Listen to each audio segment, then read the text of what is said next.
السلام عليكم ورحمة الله. بسم الله الرحمن الرحيم.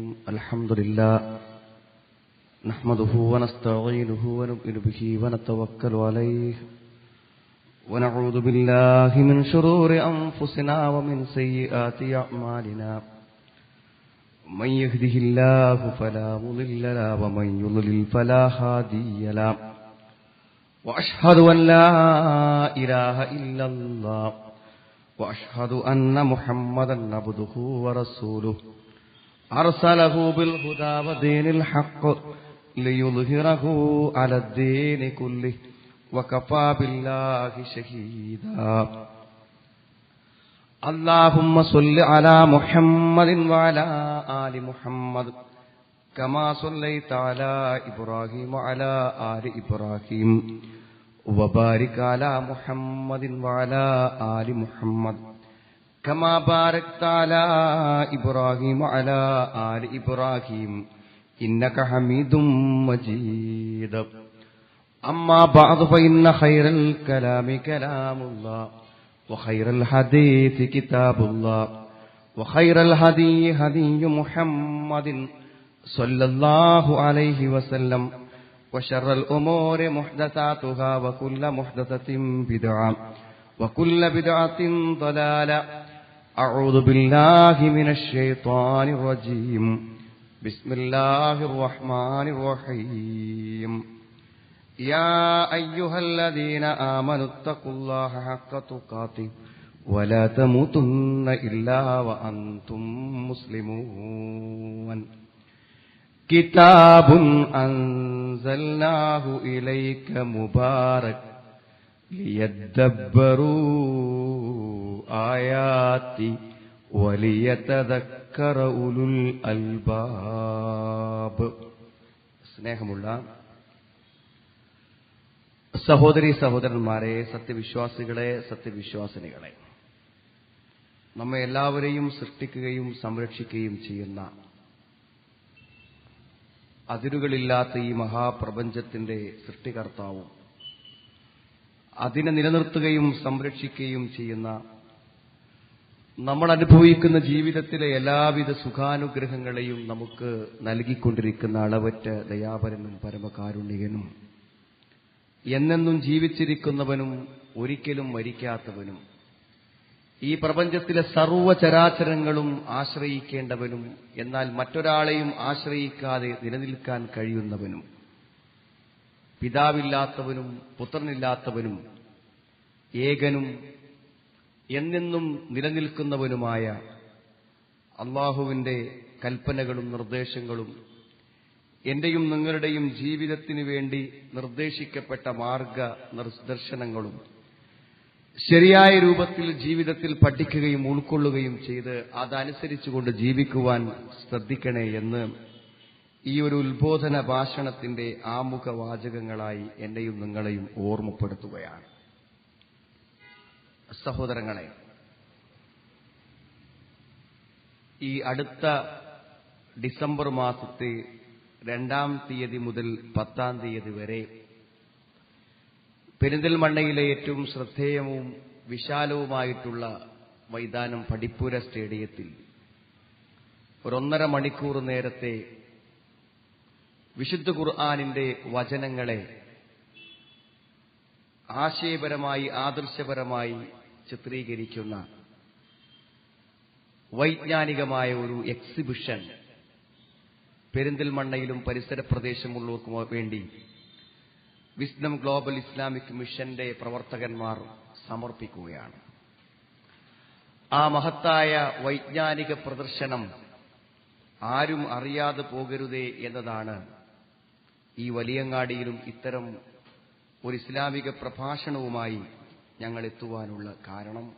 സ്വാഗത ഭാഷണത്തിൽ സൂചിപ്പിച്ചതുപോലെ തന്നെ സുഹൃത്തുക്കളെ, വിയോജിക്കേണ്ട യാതൊരു കാര്യവുമില്ല. 14 നൂറ്റാണ്ടുകളായി മാറ്റമില്ലാതെ ലോകത്ത് നിലനിൽക്കുന്ന, ലോകത്തിന്റെ ഏതു നാട്ടിലും ഏതു രാഷ്ട്രത്തിലും നമ്മൾ എത്തിപ്പെട്ടാലും അവിടെയെല്ലാം വരികളോ വാക്കുകളോ വചനങ്ങളോ വ്യത്യാസമില്ലാതെ ലോകത്ത് നിലനിൽക്കുന്ന വിശുദ്ധ ഖുർആൻ അതിന്റെ ആശയങ്ങൾ അറിയാൻ, അതിന്റെ ആത്മാവ് കണ്ടെത്തുവാനുള്ള ഒരു ശ്രമമാണ് ജീവിതത്തിന്റെയും മരണത്തിന്റെയും ഇടയ്ക്ക് ഒരു വിശ്വാസി നിർവഹിച്ചുകൊണ്ടിരിക്കുന്ന കാര്യം. ഒരു പക്ഷേ ഇത്തരം ഒരു പ്രഭാഷണവുമായി ഞാൻ നിങ്ങളുടെ മുമ്പിൽ നിൽക്കുമ്പോൾ വ്യത്യസ്തമായ മാനസിക കാഴ്ചപ്പാടുകളിലൂടെ ഈ പ്രഭാഷണത്തെ, ഈ ശബ്ദത്തെ നിരീക്ഷിക്കുന്നവർ ഉണ്ടായിരിക്കും. പക്ഷേ ഇത്തരമൊരു സന്ദർഭത്തിൽ എനിക്ക് പറയുവാനുള്ളത്, ഒരു പക്ഷേ സമാധാനകരവും സന്തോഷകരവുമായ നമ്മുടെ ജീവിതത്തിന്റെ ഈ പോക്കിനിടയിൽ ഒരു വേള ഇതെല്ലാം അനാവശ്യമാണെന്നോ, ഇതൊക്കെ വെറുതെ വിവാദങ്ങൾ ഉണ്ടാക്കുകയാണെന്നോ, ഇതിന്റെയൊക്കെ ആവശ്യം എന്താണ്, ഓരോരുത്തരും കേട്ടതും പഠിച്ചതും മനസ്സിലാക്കിയതുമായ ഒരു മതമനുസരിച്ച്, വിശ്വാസമനുസരിച്ച് ജീവിച്ചാൽ പോരെ, ഞങ്ങളതേ ശരിയുള്ളൂ, ഞങ്ങളത് മാത്രമാണ് ശരി, മറ്റതൊന്നും ശരിയല്ലെന്നും, ഞങ്ങൾ പറയുന്നത് മാത്രമേ സത്യമുള്ളൂ എന്നിവിടുത്തെ ഓരോ വിഭാഗം ആളുകളും പറഞ്ഞിവിടെ പ്രശ്നങ്ങളും വിവാദങ്ങളും സൃഷ്ടിക്കുന്നത് എന്തിന് എന്ന രൂപത്തിലെല്ലാം ഇത്തരം സംസാരങ്ങളെ, ഈ ഒരു ഖുർആനികമായ ആശയത്തെ കേൾക്കാൻ പറ്റാത്ത വിധം നമ്മുടെ മനസ്സുകളെയും കാതുകളെയും കണ്ണുകളെയും അടച്ചുകളയുന്ന ചില തെറ്റായ ധാരണകളും ആശയങ്ങളും എല്ലാവരുടെയും മനസ്സിലുണ്ടായിരിക്കും. പക്ഷേ ജീവിതത്തിൽ നമുക്ക് അനുഭവമുള്ള സംഗതിയാണ്, പലപ്പോഴും നമ്മൾ വിചാരിച്ച പല കാര്യങ്ങളും അങ്ങനെയല്ല എന്ന് വൈകി നമുക്ക് പലർക്കും മനസ്സിലായിട്ടുണ്ട്. അതുകൊണ്ട് തന്നെ സഹോദരങ്ങളെ, നമ്മുടെ കാതുകൾക്ക് മുന്നിൽ വന്നുകൊണ്ട് ഈ ശബ്ദം അലയ്ക്കുമ്പോൾ തൽക്കാലം കുറച്ചു സമയം ഇതൊന്ന് ശ്രദ്ധിച്ചു കേൾക്കാം. ബുദ്ധിയും വിവേകവുമുള്ളവരെന്ന നിലക്ക് നമ്മുടെ ബുദ്ധിയും വിവേകവും അംഗീകരിക്കുന്നുവെങ്കിൽ അതിനെക്കുറിച്ചൊന്ന് ആലോചിച്ച് നോക്കാം എന്നൊരു മനസ്സ് മാത്രമേ ഇത് കേൾക്കുന്നവരിൽ നിന്നും ഞങ്ങൾ ആവശ്യപ്പെടുന്നുള്ളൂ. സുഹൃത്തുക്കളെ, ഒരു വലിയ യാഥാർത്ഥ്യം നമ്മുടെ മനസ്സിൽ പച്ചയായി ബോധ്യപ്പെട്ടതുകൊണ്ട് മാത്രമാണ് ഇത്തരം പരിപാടികളും പ്രസംഗങ്ങളും പ്രഭാഷണങ്ങളുമായി നിങ്ങളുടെ മുമ്പിൽ നിൽക്കുന്നത്. ഒരുപക്ഷെ എങ്ങനെ ആലോചിച്ചാലും ഇത്തരമൊരു പരിപാടിയുമായി വരുന്നൊരു സംഘടന ഇവിടുത്തെ ഏതൊരു രാഷ്ട്രീയ പ്രസ്ഥാനത്തെ ആയിരിക്കും പരോക്ഷമായി അല്ലെങ്കിൽ പ്രത്യക്ഷമായി പിന്തുണക്കുന്നുണ്ടായിരിക്കുക. അല്ലെങ്കിൽ പിന്നെ എന്തിനാ അവർ ആളുകളെ കൂട്ടുന്നത്, അല്ലെങ്കിൽ എന്തിനാണ് അവർ പ്രസംഗിക്കുന്നത് എന്ന് ചില ആളുകളുടെ മനസ്സുകൾ ചോദിച്ചേക്കാം. അതുമല്ലെങ്കിൽ പ്രസംഗിക്കാൻ വരുന്നവർക്ക് ഒരു ജീവിതോപാധി, ജീവിതമാർഗമെന്ന നിലക്ക് ഓരോ വൈകുന്നേരത്തെ പ്രഭാഷണങ്ങൾക്കും 5000-ങ്ങളോ 10,000-ങ്ങളോ 25,000-ങ്ങളോ കിട്ടുമ്പോൾ പ്രസംഗകന്മാർ ഓരോ ദിവസവും വൈകുന്നേരങ്ങളിൽ നിന്നും ഒരു പ്രദേശത്ത് മറ്റൊരു പ്രദേശത്തേക്ക് ഇങ്ങനെ പോയി പ്രസംഗിച്ചുകൊണ്ടിരിക്കും. ആ പ്രസംഗങ്ങളുടെ ആകർഷണീയതയും മാസ്മരീകതയും കേൾക്കുവാനും ആസ്വദിക്കുവാനും ആളുകൾ വരികയും അവർ നൽകുന്ന പണം സ്വരൂപിച്ചുകൊണ്ട് ഒരു ദിവസത്തെ ദിവസക്കൂലി എന്ന നിലക്കത് വാങ്ങി തിരിച്ചു പോവുകയും ചെയ്യുക എന്നതായിരിക്കാം ഒരു പക്ഷേ ഇത്തരം പ്രഭാഷണങ്ങളെ കൊണ്ട് ലക്ഷ്യം എന്നൊക്കെ നമ്മൾ ചിന്തിക്കുന്നത് എന്തുകൊണ്ടാണെന്ന് അറിയുമോ സുഹൃത്തുക്കളെ? ഈ പ്രസംഗിക്കുന്ന ഈ വിനീതനും ഒരുപക്ഷെ ഇത് സംഘടിപ്പിച്ചവരും ഇത് കേൾക്കുന്ന നിങ്ങളുടെ എല്ലാവരുടെയും മനസ്സിലുള്ള വലിയ ഒരു യാഥാർത്ഥ്യ ബോധമുണ്ട്. അത് ശരിക്കും പച്ചയായി നമ്മൾ വിശ്വസിക്കുന്നുവെങ്കിൽ നമുക്ക് വിശ്രമിക്കാൻ കഴിയില്ല. നമ്മൾ ചിലതൊക്കെ ചിന്തിക്കുകയും ചിലതൊക്കെ അംഗീകരിക്കുകയും ചിലതൊക്കെ പ്രവർത്തിക്കുകയും ചെയ്യേണ്ടി വരും. എന്താണ് സുഹൃത്തുക്കളെ ആ യാഥാർത്ഥ്യം?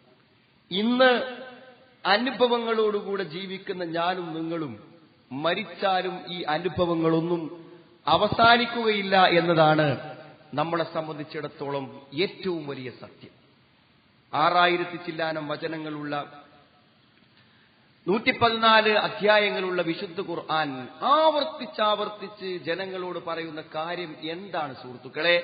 ഖുൽ ബലാ വറബ്ബി ലതുബ്അതുന്ന തുമ്മ ലതുനബ്ബഉന്ന ബിമാ അമിൽതും വദാലിക അലല്ലാഹി യസീർ. ഖുൽ, പ്രവാചകരെ അവരോട് പറയണം, ലോകത്തെ മുഴുവൻ മനുഷ്യരോടും പറയാൻ വേണ്ടി പറയാണ്. എന്താ പറയാൻ വേണ്ടി പറയുന്നത്?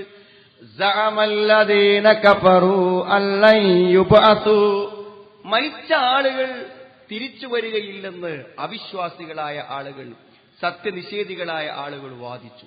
സെമിത്തേരികളിൽ നിന്ന്, ചുടലക്കളങ്ങളിൽ നിന്ന്, പള്ളിപ്പറമ്പുകളിൽ നിന്ന് ആളുകൾ അടക്കം ചെയ്യപ്പെട്ടവർ നുരുമ്പി ദ്രവിച്ചുപോയ ആ എല്ലുകൾ കൂട്ടിയോജിച്ച് ആ മൺപുറ്റുകളിൽ നിന്നും എഴുന്നേറ്റു വരികയില്ല, ജീവിതം അവിടെ തീർന്നു എന്ന് സത്യനിഷേധികളായ ആളുകൾ വാദിക്കുന്നുണ്ട് പ്രവാചകർ. അതുകൊണ്ട് അവർക്കൊരു മറുപടി കൊടുക്കണം. എന്താ മറുപടി? കുൽ ബലാ വറബ്ബീ, എന്റെ റബ്ബാണേ സത്യം, ലതുബ്അസുന്ന, നിങ്ങൾ ഉയർത്തെഴുന്നേൽപ്പിക്കപ്പെടുക തന്നെ ചെയ്യും, തുമ്മ ലതുനബ്ബഉന്ന ബിമാ അമിൽതും, നിങ്ങൾ പ്രവർത്തിച്ച മുഴുവൻ കാര്യങ്ങളും നിങ്ങൾക്ക് ചൊല്ലിപ്പറഞ്ഞു തരും. നിങ്ങളുടെ ജീവിതത്തിന്റെ രഹസ്യത്തിലും പരസ്യത്തിലും നിങ്ങൾ അനുഷ്ഠിച്ച സർവ പ്രവർത്തനങ്ങളും ഇരുട്ടിനുള്ളിലും മറക്കുള്ളിലും അടച്ചുപൂട്ടപ്പെട്ട റൂമുകൾക്കുള്ളിലും ഫ്ളാറ്റുകൾക്കുള്ളിലും ഹോട്ടൽ മുറികൾക്കുള്ളിലും നിങ്ങൾ ചെയ്ത ജീവിത പ്രവർത്തനങ്ങൾ മുഴുവനും നിങ്ങളോട് വിളിച്ചു പറയപ്പെടും. സുമ്മലതുനബ്ബഉന്ന ബിമാ അമിൽതും വദാലിക അലല്ലാഹി യസീർ, അത് അല്ലാഹുവിന് എളുപ്പമുള്ളൊരു കാര്യമാകുന്നു. അത് അല്ലാഹുവിന് എളുപ്പമുള്ള കാര്യമാകുന്നു. വിശുദ്ധ ഖുർആൻ അത്രയും വ്യക്തമായി പറയുന്ന ഒരു യാഥാർത്ഥ്യമാണ് സുഹൃത്തുക്കളെ, മരിച്ചു കഴിഞ്ഞാൽ തിരിച്ചു വരും. ഞാൻ ഇങ്ങനെ തുടങ്ങാനുള്ളൊരു കാരണം എന്താണെന്ന് വെച്ചാൽ, നമ്മുടെയൊക്കെ മനസ്സിലൊരു ഇസ്ലാം ഉണ്ട് സുഹൃത്തുക്കളെ. പക്ഷെ ആ ഇസ്ലാം എന്താണെന്നറിയോ? നമ്മൾ എവിടെ നിന്നോ കേട്ട ചില ധാരണകളും ചില അറിവുകളും നമ്മുടെ മാതാപിതാക്കളിൽ നിന്നോ ബന്ധുക്കളിൽ നിന്നോ സുഹൃത്തുക്കളിൽ നിന്നോ കിട്ടിയ ചില ധാരണകളും മാത്രമാണ്. എന്നാൽ സഹോദര, വിശുദ്ധ ഖുർആനിൽ നിന്ന് മരണത്തെക്കുറിച്ച് അറിയുക, വിശുദ്ധ ഖുർആനിൽ നിന്ന് പരലോകത്തെക്കുറിച്ച് അറിയാം, വിശുദ്ധ ഖുർആനിൽ നിന്ന് നമ്മൾ ദീനിനെ കുറിച്ച് അറിയും. അത് വേറൊരു ദീനാണ്, അത് വേറൊരു ഇസ്ലാമാണ്. അത് നമുക്ക് കുറച്ചേരം ഇങ്ങനെ നിന്ന് കേൾക്കുമ്പോൾ അങ്ങനെ മനസ്സിലാവും. ഞാൻ മനസ്സിലാക്കിയതുപോലെയല്ലല്ലോ കാര്യങ്ങളെന്ന്. വിശുദ്ധ ഖുർആനിൽ നിന്ന്, ഇസ്ലാമിന്റെ ഏറ്റവും വലിയ ആധികാരിക പ്രമാണങ്ങളായ ഖുർആനിൽ നിന്നും ഹദീസിൽ നിന്നും ദീന് മനസ്സിലാക്കാത്ത പ്രശ്നമുള്ളൂ. അതിന്റെ അടിസ്ഥാനത്തിൽ മനസ്സിലാക്കുമ്പോൾ അതിന് സുഹൃത്തുക്കളെ വേറെ ചില കാഴ്ചപ്പാടുകളുണ്ട്, വേറെ ചില അറിവുകളുണ്ട്. അത് അങ്ങനെ മനസ്സിലാക്കുമ്പോഴേ കിട്ടുള്ളൂ.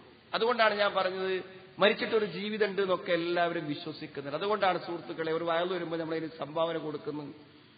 ഒരു പാവപ്പെട്ടവൻ നമ്മുടെ നേരെ കൈ നീട്ടുമ്പോൾ അവരെ നമ്മൾ സഹായിക്കുന്നു, ബാങ്ക് കേൾക്കുമ്പോൾ പള്ളിയിൽ പോകുന്നതൊക്കെ നമുക്ക് വിശ്വാസമുള്ളതാണ്. പക്ഷേ അത് ബോധ്യപ്പെടുത്തി തരുന്നതാണ് വിശുദ്ധ ഖുർആന്റെ വചനങ്ങൾ. ശരിക്കും മനസ്സിൽ തട്ടി അതിന്റെ വചനങ്ങൾ ഇങ്ങനെ പഠിച്ചു മനസ്സിലാക്കുമ്പോൾ നമുക്കത് ബോധ്യപ്പെടും. അതുകൊണ്ട് അള്ളാഹു ഖുർആനെ കുറിച്ച് പറഞ്ഞത് കിതാബുൻ അൻസൽനാഹു ഇലൈക്, ഒരു ഗ്രന്ഥം, അത് ഞാൻ പ്രവാചകരെ താങ്കൾക്ക് അവതരിപ്പിച്ച് തന്നിരിക്കുന്നു. എന്തിനാ സുഹൃത്തുക്കളെ ഖുർആൻ തന്നത്?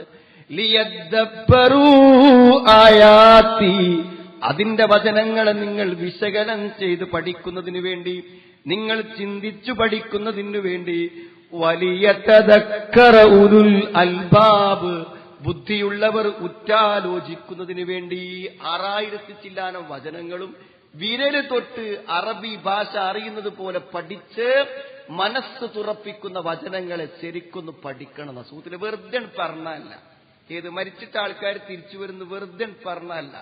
ഞാൻ നിങ്ങളൊക്കെ വിശുദ്ധ ഖുർആൻ ഒരു പ്രാവശ്യം ഖത്തം തീർത്ത ആളുകൾ എന്റെ ശബ്ദം കേൾക്കുന്നുണ്ടെങ്കിൽ നിങ്ങൾ ഓതിപ്പോയ ആയത്തുകളാണ് സുഹൃത്തുക്കളെ ഞാൻ ഓതുന്നത്. നിങ്ങൾ ഓതിപ്പോയ ആയത്തുകളാണ് ഓതുന്നത്. ഫലാ ഉഖ്സിമു ബിറബ്ബിൽ മശാരിഖി വൽ മഗാരിബി ഇന്നാ ലഖാദിറൂൻ. മരിച്ചവരെ ജീവിപ്പിക്കുവാൻ കഴിയുമോ എന്ന് ചിന്തിക്കുന്നവരോട് അല്ലാഹു പറയുന്നു, ഫലാ ഉഖ്സിമു ബിറബ്ബിൽ മശാരിഖി വൽ മഗാരിബ്, ഉദയസ്ഥാനങ്ങളുടെ രക്ഷിതാവിനെക്കുള്ളെ ഞാൻ സത്യം ചെയ്തു പറയുന്നു, സെക്കൻഡുകൾ പിഴക്കാതെ. രാപ്പകലുകൾ സംഭവിക്കുന്ന, രാത്രിയെയും പകലിന്റെയും മാറ്റങ്ങളെ വ്യവസ്ഥാപിതമായി നടത്തുന്നതാരാണോ അവന്റെ കഴിവുകളെ കുറിച്ച് ആർക്കാണ് സംശയമുണ്ടാവുക? ഫലാ ഉഖ്സിമു ബിറബ്ബിൽ മശാരിഖി വൽ മഗാരിബ്, ഉദയസ്ഥാനങ്ങളുടെ രക്ഷിതാവിനെക്കുള്ളെ ഞാൻ സത്യം ചെയ്തു പറയുന്നു. ഫലാ ഉഖ്സിമു ബിറബ്ബിൽ മശാരിഖി വൽ മഗാരിബ് ഇന്നാ ലഖാദിറൂൻ, നമ്മൾ കഴിയുള്ളവനാണ്. ഉദയാസ്തമനങ്ങളെ സംഭവിപ്പിക്കുവാൻ കഴിയുമെങ്കിൽ എനിക്കു കഴിയും. അലാ അന്നുബത്തില ഖൈറം മിൻഹും വമാ നഹ്നു ബിമസ്ബൂഖീൻ, നിങ്ങൾ ഇന്നീ ഭൂമിയിൽ എങ്ങനെയിരിക്കുന്നുവോ, എങ്ങനെ ജീവിക്കുന്നുവോ, ഇതിനേക്കാളും നല്ലൊരു രൂപത്തിൽ നിങ്ങളെ രണ്ടാമതു സൃഷ്ടിക്കുവാൻ, രണ്ടാമതു കൊണ്ടുവരുവാൻ എനിക്കു കഴിയും. അലാ അൻ നുബദ്ദില ഖൈറൻ മിൻഹും വമാ നഹ്നു ബിമസ്ബൂഖിൻ, നാം പരാജയപ്പെടുത്തപ്പെടുന്നവരല്ല. സുഹൃത്തുക്കളെ, സൂര്യാസ്തമയം, സൂര്യന്റെ ഉദയം, ചന്ദ്രോദയം, ചന്ദ്രന്റെ അസ്തമയം, ഇതൊക്കെ സംഭവിക്കുന്നുണ്ടെങ്കിൽ പരലോകം ഒരു പ്രയാസമാകൂലാണ്, ബുദ്ധിമുട്ടാവൂലാണ്. ലക്ഷക്കണക്കിന് വർഷങ്ങൾ കഴിഞ്ഞ്, ആയിരക്കണക്കിന് വർഷങ്ങൾ കഴിഞ്ഞിട്ട് ഇപ്പൊ നോക്ക് നിങ്ങൾ, സാധാരണ മറവ് ചെയ്ത ഒരു കബറിൽ ഒരു 50 കൊല്ലൊക്കെ കഴിഞ്ഞാൽ വേണമെങ്കിൽ അത് മാന്തിയിട്ട് വേറൊരാളെ മറവ് ചെയ്യും. അതിന്റെ അർത്ഥം എന്താ? നമ്മളാ കൊണ്ടുപോയി വെച്ച 70-80 കിലോ തൂക്കമുള്ള മനുഷ്യൻ ദ്രവിച്ചു പോയി എന്നാണ് മണ്ണിൽ. പിന്നെ 50 കൊല്ലം കൊണ്ടും 60 കൊല്ലം അങ്ങനെ സംഭവിക്കുന്ന 600 കൊല്ലം 700 കൊല്ലം 6000 കൊല്ലം കഴിഞ്ഞിട്ട് എങ്ങനെ വരിക എന്നാണ്. അതാ മനസ്സിൽ സംശയം തീരണം സുഹൃത്തുക്കളെ. അത് സംശയം തീർന്ന് ഉൾക്കൊള്ളണമെങ്കിൽ വിശുദ്ധ ഖുർആനിൽ നിന്ന് പഠിക്കണം. അല്ലാത്തവന് സംശയം തീരില്ല. മരിക്കോളം സംശയം തീരൂല, മരിക്കോളം തീരൂല. അത് ബോധ്യപ്പെടാതെ എന്ത് മുസ്ലിമാണ്? പരലോകം ബോധ്യപ്പെടാതെ എന്ത് മുസ്ലിമാ? സുഹൃത്തുക്കളെ, ഖുർആൻ പഠിച്ച് ബോധ്യപ്പെടുന്ന ഇസ്ലാമും അല്ലാത്ത ഇസ്ലാമും തമ്മിൽ വ്യത്യാസമുണ്ട് എന്ന് വെറുതെ പറഞ്ഞതല്ല സുഹൃത്തുക്കൾ. അത് ബോധ്യപ്പെടുമ്പോൾ അതിന് വേറെ വ്യത്യാസങ്ങൾ നമുക്കുണ്ടാകും. അല്ലാഹ് ചോദിക്കുന്നു, അഅൻതും അശദ്ദു ഖൽഖൻ മിസ്സമാഉ ബനാഹാ റഫഅ സംകഹാ ഫസവ്വാഹാ വഅഗ്തശ ലൈലഹാ വഅഖ്റജ ദുഹാഹാ അഅൻതും അശദ്ദു ഖൽഖൻ അമിസ്സമാഉ ബനാഹാ, നിങ്ങളെയാണോ സൃഷ്ടിക്കുവാൻ പ്രയാസം? മരിച്ചതിനു ശേഷം നിങ്ങളെ രണ്ടാമത് കൊണ്ടുവരുവാനാണോ പ്രയാസം? അതോ അമിസ്സമാഉ ബനാഹാ, ഈ ആകാശഭൂമികളെ സൃഷ്ടിക്കുന്ന അത്ര പ്രയാസമുണ്ടോ മരിച്ച ഒരാളെ കബറിൽ നിന്ന് തിരിച്ചു കൊണ്ടുവരുവാൻ? ആകാശഭൂമികളെ സൃഷ്ടിച്ച അത്ര പ്രയാസമുണ്ടോ? സുഹൃത്തുക്കളെ, 7 വാനങ്ങളും മണൽത്തരികളെക്കാളും എണ്ണമുള്ള ഗ്രഹങ്ങളും ഗോളങ്ങളും നക്ഷത്രങ്ങളും ആകാശത്ത് തൂണുകളില്ലാതെ കയറുകളില്ലാതെ താങ്ങി നിർത്തി കൃത്യമായി ഭ്രമണപഥങ്ങളിലൂടെ സഞ്ചരിപ്പിച്ചുകൊണ്ടിരിക്കുന്ന ആ കഴിവുറ്റ രക്ഷിതാവിന് അവനൊരിക്കൽ സൃഷ്ടിച്ച മനുഷ്യനെ രണ്ടാമത് സൃഷ്ടിക്കുവാൻ പ്രയാസമുണ്ടാകുമോ? അഅൻതും അശദ്ദു ഖൽഖൻ അമിസ്സമാഉ ബനാഹാ റഫഅ സംകഹാ ഫസവ്വാഹാ, ആ ആകാശത്തിന്റെ ഉച്ചിയെ അവൻ ഉയർത്തി വെച്ചിരിക്കുന്നു, അതിനെ ഏറ്റവും നല്ല രൂപത്തിൽ അവൻ സംവിധാനിച്ചിരിക്കുന്നു. വഅഗ്തശ ലൈലഹാ വഅഖ്റജ ദുഹാഹാ, അതിന്റെ രാവിനെ മറഞ്ഞതും പകലിനെ പ്രത്യക്ഷവുമാക്കിയിരിക്കുന്നു. രാപ്പകലുകളെ മാറ്റുന്ന രൂപത്തിൽ ഈ പ്രപഞ്ച സംവിധാനത്തെ സംവിധാനിച്ച റബ്ബ്. ഒന്ന് ചിന്തിച്ചു നോക്കൂ സുഹൃത്തുക്കളെ, സൂര്യൻ ഇപ്പൊ നിൽക്കുന്നതിനേക്കാളും കുറച്ച് മേലെയാണെങ്കിലേ ഇവിടെ രാപ്പകല് മാറൂല. ഇപ്പോൾ നിൽക്കുന്ന പോയിന്റിൽ നിന്ന് സൂര്യൻ കുറച്ചിറങ്ങി വന്നാൽ കരിഞ്ഞു പോകും ഞാനും നിങ്ങളുമെല്ലാം. സൂര്യന്റെ സ്ഥാനം നിർണയിച്ചതാരാണ് സുഹൃത്തുക്കളെ? സൂര്യൻ ഇത്രയും കൃത്യമായ ഒരു പൊസിഷൻ നിശ്ചയിച്ചു കൊടുത്തത് ആരാണ്? യാദൃച്ഛികമായി സംഭവിച്ചതാണോ? അല്ല സുഹൃത്തുക്കളെ. സുഹൃത്തുക്കളെ, ഞാൻ പറഞ്ഞു വന്നത് വിശുദ്ധ ഖുർആനിൽ നിന്ന് നമ്മൾ മനസ്സിലാക്കുന്ന ദീനും നമ്മൾ കേട്ടതും ആചരിച്ചതും കേട്ടുകേൾവിയുടെ മനസ്സിലാക്കിയ ദീനും തമ്മിലുള്ള വ്യത്യാസമുണ്ട്. മരിച്ചോര് ജീവിക്കുന്നു നമുക്ക് അറിയാഞ്ഞിട്ടല്ല. പക്ഷെ എന്താ അറിയോ, അത് ഖുർആൻ കൊണ്ട് ബോധ്യപ്പെടുന്നുള്ളതുകൊണ്ട് ആ ഖുർആൻ ഇതൊക്കെ പറയണത്. ഞാൻ പറഞ്ഞല്ലോ, ആകാശത്ത് ഭൂമിയെക്കാളും ലക്ഷക്കണക്കിന് ഇരട്ടി വലുപ്പമുള്ള സൂര്യൻ, ആ സൂര്യന്റെ സൃഷ്ടിപ്പ്, ആ സൂര്യനെ സൃഷ്ടിച്ച പടച്ച തമ്പുരാൻ, ആ സൂര്യനെ സൃഷ്ടിച്ച പടച്ചവന് സുഹൃത്തുക്കളെ ഒരു മനുഷ്യനെ രണ്ടാമത് കൊണ്ടുവരുവാൻ എന്ത് പ്രയാസം എന്നാണ് ചോദിക്കണത്? അത് ചിന്തിക്കേണ്ട ചോദ്യമല്ലേ സുഹൃത്ത്? അത്രയൊന്നും വേണ്ട. കുശുദ്ധൻ വളരെ ലളിതമായി പറഞ്ഞു തരുന്നു. കുത്തിലൽ ഇൻസാനു മാ അക്ഫറ മിൻ അയ്യി ശൈഇൻ ഖലഖ മിൻ നുത്ഫത്തിൻ ഖലഖ ഫഖദ്ദറ ثم السبيل يسر ثم أماته فأقبر ثم إذا شاء أنشر قتل الإنسان ما أكفر. മനുഷ്യൻ കൊല്ലപ്പെടട്ടെ, അവൻ നശിക്കട്ടെ. അവൻ ഇത്ര നിഷേധിയായതെന്തുകൊണ്ടാണ്? അവനെ ഇത്ര നിഷേധിയാക്കിയതെന്താണ്? മരിച്ചതിനു ശേഷം ഒരു ജീവിതമില്ലെന്ന് പറയാൻ മാത്രം അവനെ നിഷേധിയാക്കിയതെന്താണ്? എന്നിട്ട് അല്ലാഹ് ചോദിക്കുകയാണ് സുഹൃത്തുക്കളെ. ഈ ചോദ്യത്തിന് ഉത്തരം പറഞ്ഞാൽ മതി. വെറുതെ വിശ്വസിക്കണമെന്ന് ഖുർആൻ പറയില്ല. ബോധ്യപ്പെട്ട് വലിയ തദക്കറ ഉലുൽ അൽബാബ്, ബുദ്ധിയുള്ളവർ ചിന്തിച്ചു മനസ്സിലാക്കട്ടെ എന്ന് പറഞ്ഞിട്ട് അല്ലാഹ് ഖുർആൻ ഇറക്കിയിട്ടുള്ളത്. എന്താ ചോദിക്കുന്നത്? മിൻ അയ്യി ശൈഇൻ ഖലഖ, മിൻ അയ്യി ശൈഇൻ ഖലഖ, എന്തിൽ നിന്നാണ് മനുഷ്യനെ സൃഷ്ടിച്ചത്? മനുഷ്യൻ പുനർജനിക്കപ്പെടുകയില്ല, പുനരുദ്ധരിക്കപ്പെടുകയില്ല എന്നാണ് പറയുന്നതെങ്കിൽ ചോദിക്കട്ടെ, മിൻ അയ്യി ശൈഇൻ ഖലഖ, എന്തിൽ നിന്നാണ് മനുഷ്യൻ സൃഷ്ടിക്കപ്പെട്ടത്? മിൻ നുത്ഫത്തിൻ ഖലഖ, ഒരു ശുദ്ധ കണത്തിൽ നിന്ന്, നിസ്സാരമായ ഒരു ബീജകണത്തിൽ നിന്നാണ് മനുഷ്യൻ വന്നത്. ചിന്തിക്കൂ സുഹൃത്തുക്കളെ, 2 ഇഞ്ച് വിസ്തീർണമുള്ള ഗർഭപാത്രത്തിന്റെ ഉള്ളിലേക്ക് കണ്ണുകൊണ്ട് കാണാൻ പറ്റാത്തൊരു സ്പേം, ഒരു ബീജാണു ചെന്ന അണ്ഡവുമായി സംയോജിച്ചിട്ട് 9 മാസം കഴിയുമ്പോഴേക്കും പൂർണ്ണ ആരോഗ്യമുള്ള, വ്യവസ്ഥാപിതത്വമുള്ള, ജീവനുള്ള ഒരു കുഞ്ഞ് പുറത്തേക്ക് വരുന്നതിൽ അത്ഭുതമല്ലേ എന്നാ ചോദിക്കണം. അതിലത്ഭുതമല്ലേ സുഹൃത്തുക്കളെ? ഫഖദ്ദറ, ആ ഗർഭപാത്രത്തിൽ എന്നിട്ട് ഏറ്റവും നല്ല രൂപത്തിൽ വലിയ പ്ലാനൊക്കെ വരച്ച് 2.5 ലക്ഷം പ്ലാനിന് കൊടുത്ത് ഒക്കെ റെഡിയാക്കിയിട്ട് പ്ലാസ്റ്ററിങ്ങും കഴിഞ്ഞങ്ങാട്ട് സുഹൃത്തുക്കളെ തൽക്കാലം കെട്ടിടം ഉപയോഗിക്കാൻ നോക്കുമ്പോൾ എന്താ പറയുക, വെള്ളം ഉള്ളുക്ക വരുന്നത്. ഒരു എഞ്ചിനീയർ എത്രയോ കാലത്തെ എക്സ്പീരിയൻസ് ഉപയോഗിച്ച് ചെയ്യണ പരിപാടിയാണ്. എന്നാൽ സുഹൃത്തുക്കളെ, ആത്മാർത്ഥമായൊരു ചോദ്യം, മനുഷ്യന്റെ നിർമ്മാണം യാദൃച്ഛികമാണെന്നും പരിണാമമാണെന്നും അതൊക്കെ കാലാന്തരെ സംഭവിച്ചതാണെന്നൊക്കെ പറയുന്ന ആളുകളോട് നമ്മൾ ചോദിക്കുന്നു, നിന്റെ കയ്യിലുള്ള മൊബൈൽ ഫോൺ അപ്ഡേറ്റ് ചെയ്തുകൊണ്ടിരിക്കുകയാണ്, ഓരോ ദിവസം മോഡൽ മാറുന്നു, സൗകര്യങ്ങൾ വർദ്ധിക്കുന്നു. എന്നാൽ സുഹൃത്തുക്കളെ, മനുഷ്യനെ സംബന്ധിച്ചിടത്തോളം ഒരു പുതിയ പതിപ്പ് ആലോചിക്കൂ. ഈ കണ്ണിനേക്കാളും പറ്റിയൊരു സ്ഥാനം കണ്ണിന് കണ്ടുപിടിക്കാൻ പറ്റുന്നൊരു ഒന്ന് ഗവേഷണം നടത്തിയ സുഹൃത്തുക്കളെ, മനുഷ്യന്റെ പുതിയൊരു എഡിഷൻ, പുതിയൊരു പതിപ്പ്, ഇപ്പോഴത്തെ അവസ്ഥകളിൽ നിന്ന് മാറിയിട്ടുള്ള, കുറച്ചും കൂടി ഇങ്ങനെ ആവുകയാണെങ്കിൽ മനുഷ്യന് കുറച്ചും കൂടി സുഖമായി ഇവിടെ ജീവിക്കായിരുന്നു, കുറച്ചും കൂടി ജീവിതം സൗകര്യമാകുന്നു എന്ന് പറയാൻ ആർക്കും പറ്റാത്തതെന്തേ സുഹൃത്തുക്കളെ? ആർക്കും. ഈ മനുഷ്യന്റെ ഡിസൈൻ, ഈ കണ്ണിവിടെ വേണം, തലവിടെ വേണം എന്ന് ഡിസൈൻ ചെയ്തത് ആരാന്നറിയോ സുഹൃത്തുക്കളെ? മനുഷ്യനെ സൃഷ്ടിച്ച ഈ മഹാപ്രപഞ്ചത്തിന്റെ സൃഷ്ടികർത്താവായ അള്ളാഹുവാണ്. അതുകൊണ്ട് അതിനി ഒരു പുതിയ നിർദ്ദേശം പറയാൻ കഴിയൂല. ഫഖദ്ദറ, കഴിഞ്ഞോ ആ ഗർഭപാത്രത്തിന്റെ ഉള്ളിൽ ആ സമ്പൂർണമായ സൃഷ്ടിപ്പ്. എന്നിട്ട് അള്ളാഹു അടുത്ത വാചകം എന്താ അറിയോ? മിൻ അയ്യി ശൈഇൻ ഖലഖ മിൻ നുത്ഫത്തിൻ ഖലഖ ഫഖദ്ദറ തുമ്മ സബീല യസ്സറ തുമ്മ അമാതഹു ഫഅക്ബറ. എന്നിട്ട് ആ കുഞ്ഞിനെ സുഗമമായി പുറത്തേക്ക് കൊണ്ടുവന്നു. മാതാവിന്റെ ഇടുപ്പെല്ലുകൾക്കിടയിലൂടെ സുഗമമായി ആ കുഞ്ഞ് പ്രസവിച്ച് പുറത്തു വരുന്നതൊന്ന് ചിന്തിച്ചു നോക്കൂ സുഹൃത്തുക്കളെ. ജീവൻ അപകടപ്പെടാതെ മാർദ്ദവത്വമുള്ള ആ കുഞ്ഞ് ഗർഭപാത്രത്തിന്റെ പുറത്തേക്ക് പ്രവേശിക്കുകയാണ്. സുമ്മ സബീല യസ്സറ, പിന്നെ വഴിയെ എളുപ്പമാക്കി കൊടുത്തു. സുമ്മ അമാതഹു ഫഅക്ബറ, എന്നിട്ടവനെ മരിപ്പിച്ചു, മണ്ണിൽ ദ്രവിപ്പിച്ചു കളഞ്ഞു. ഇനിയാണ് ശ്രദ്ധിക്കേണ്ടത്.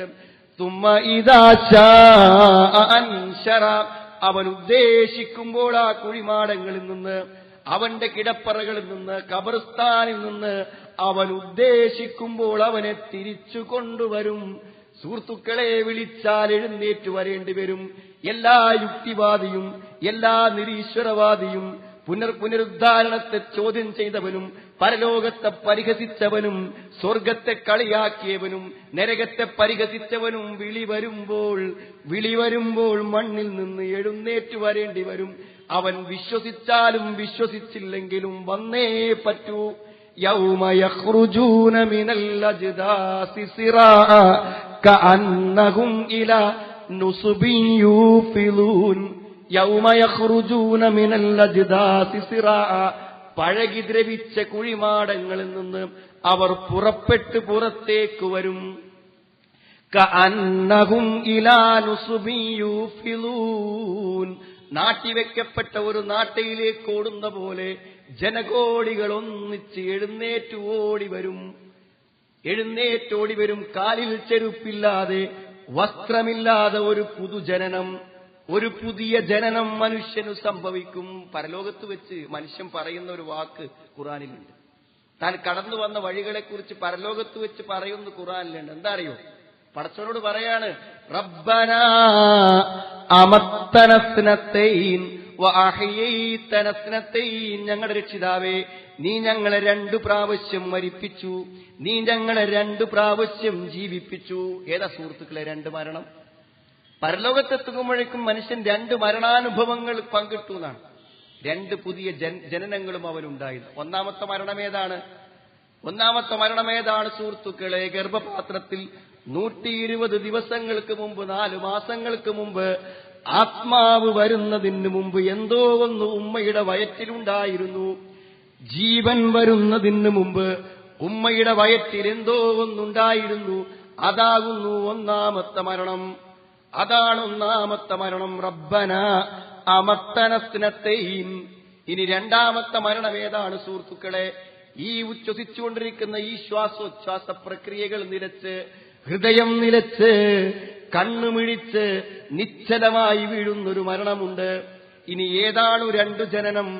മാതാവിന്റെ ഗർഭപാത്രത്തിൽ നിന്നും പുറത്തു വന്നൊരു ജനനം. ഇനി രണ്ടാമതൊരു ജനനമുണ്ട്. ചേലാകർമ്മം ചെയ്യപ്പെടാതെ, ദേഹത്തെ മുറിപ്പാടുകളില്ലാതെ, പുതിയ തൊലിയിലായിക്കൊണ്ട് ആത്മാവോടും ശരീരത്തോടും കൂടെ കബറുകൾ പിളർന്ന് പുറത്തേക്ക് മനുഷ്യൻ ജീവനോടെ എടുത്തു ചാടുന്നൊരു ദിവസമുണ്ട്. ഇദസ്സമാഉം ഫതറത് വഇദൽ കവാകിബും തതറത് വഇദൽ ബിഹാറു ഫുജ്ജിറത് വഇദൽ ഖുബൂറു ബുഅ്തിറത് വഇദൽ ഖുബൂറു ബുഅ്തിറത്. ഇദസ്സമാഉം ഫതറത്, ആകാശം വിണ്ടുകീറുമ്പോൾ. ഇദസ്സമാഉം ഫതറത് വഇദൽ കവാകിബും തതറത്, നക്ഷത്രങ്ങൾ ഉതിർന്നു വീഴുമ്പോൾ. ഈ പ്രപഞ്ചം പരിസമാപ്തി കുറിക്കുമ്പോൾ, ഈ പ്രപഞ്ചം പൊട്ടിത്തെറിക്കുമ്പോൾ, അല്ലാഹുവിന്റെ കൈകളിൽ ഒരു കടലാസ് കഷ്ണത്തെ പോലെ ഈ മഹാപ്രപഞ്ചം അവസാനിക്കുമ്പോൾ, ഇദസ്സമാഉം ഫതറത് വഇദൽ കവാകിബും തതറത് വഇദൽ ബിഹാറു ഫുജ്ജിറത്, കടലുകൾ പൊട്ടി ഒഴുക്കപ്പെടുമ്പോൾ, വഇദൽ ഖുബൂറു ബുഅ്തിറത്, കബറുകളിലുള്ളത് പുറത്തേക്ക് പുറന്തള്ളപ്പെടുമ്പോൾ, കബറുകളിലുള്ളത് പുറത്തേക്ക് പുറന്തള്ളപ്പെടുമ്പോൾ, വഇദൽ ഖുബൂറു ബുഅ്തിറത് അലിമത് നഫ്സും മാ ഖദ്ദമത് വഅഖറത്, ഓരോരും പ്രവർത്തിച്ചതും പ്രവർത്തിക്കാൻ വിട്ടുപോയതും അവൻ അവിടെ വെച്ചുകൊണ്ട് മനസ്സിലാക്കും. സുഹൃത്തുക്കളെ, ഖുർആന്റെ ആയത്ത് കൊണ്ട് ബോധ്യപ്പെടണം മരണാനന്തര ജീവിതം. കേട്ടു പഠിച്ചാൽ പോരാ. എന്തിനാ സുഹൃത്തുക്കളെ വിശുദ്ധ ഖുർആൻ തന്നത്? ലോകത്തിന്റെ മുഴുവൻ ഭാഷകളിലും പരിഭാഷയുണ്ട് ഇതിന്. മദീനയിലുണ്ട് ഖുർആൻ കോംപ്ലക്സ്, സൗദി അറേബ്യന്റെ കീഴിൽ ഖുർആൻ പ്രിന്റ് ചെയ്യുന്ന സ്ഥലം. സുഹൃത്തുക്കളെ, ലോകത്തിലെ മുഴുവൻ ഭാഷകളിലും പരിഭാഷ കൊടുക്കണമെന്തിന്? വായിച്ചിട്ട് മനസ്സിലാക്കണം. എന്തറിയോ? ഖുർആൻ നിവർത്തിച്ചിട്ട് ഞാൻ വരും, ഞാൻ ഈ മണ്ണിൽ നിന്ന് രണ്ടാമത് വരും. അത് ബോധ്യപ്പെടുത്താനാണ് സുഹൃത്തുക്കളെ. അത് ബോധ്യപ്പെടാൻ ഒരു പരിഭാഷ ഒന്ന് വായിച്ചു നോക്കണ്ടേ? ഖുർആനിൽ നിന്ന് പഠിക്കണമെന്ന് പറഞ്ഞാൽ ആൾക്കാർ പറയും, ഖുർആൻ എങ്ങനെ വായിച്ചാൽ മനസ്സിലാവൂ, ഖുർആൻ എങ്ങനെ പഠിച്ചാൽ മനസ്സിലാവൂ. സുഹൃത്തുക്കളെ, ബോധ്യപ്പെടാതെ, ഈ കാര്യം ഉൾക്കൊള്ളാതെ മരിച്ചു പോകാൻ പിശാച് നമ്മളോട് പറയുന്ന വാക്കുകളാണ് ഖുർആൻ നമുക്ക് മനസ്സിലാവൂല. വിശുദ്ധ ഖുർആനിൽ ചന്ദ്രൻ സൂറത്തുൽ ഖമറുണ്ട് അധ്യായം. നിങ്ങളുടെ മൊബൈലിൽ കിട്ടും പരിഭാഷ. 2 മിനിറ്റ് കൊണ്ട് ഡൗൺലോഡ് ചെയ്യാം 30 ജുസു പരിഭാഷ. ഞാൻ ഈ പറഞ്ഞ ആയത്തൊക്കെ അതിലെടുത്ത് പച്ച മലയാളത്തിൽ നമുക്ക് കേൾക്കാൻ പറ്റും. വലഖദ് യസ്സർനൽ ഖുർആന ലിദ്ദിക്രി ഫഹൽ മിൻ മുദ്ദക്കിർ.